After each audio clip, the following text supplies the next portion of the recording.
is quite unusual behaviour for polar bears. It has happened in the past where polar bears essentially go to villages to search out food.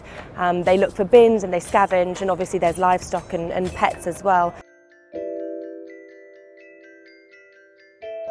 The sea ice is melting earlier in the year and refreezing later.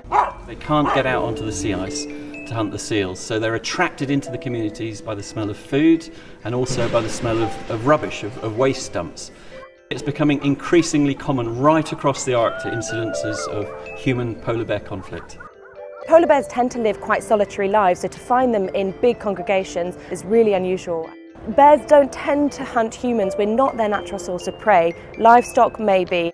The thing is once bears get really, really hungry, they'll eventually start picking off people. For people who live in the Arctic communities, if their family or their property is at risk, the most likely thing they will do would be to shoot those polar bears. We want to ensure that's not going to happen. We're equipping local people and local communities with the tools that they need to try and drive these polar bears out of their communities using non-lethal techniques. Crackers, sirens and alarms, anything that will drive the polar bears away from the communities.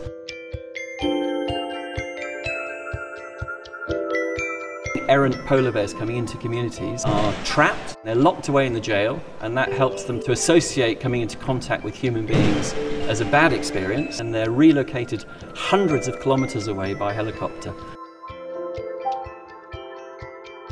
This involves infrared sensors, so they can identify an animal at a species level purely by its shape, and they can also tell you about the direction of travel of that particular animal.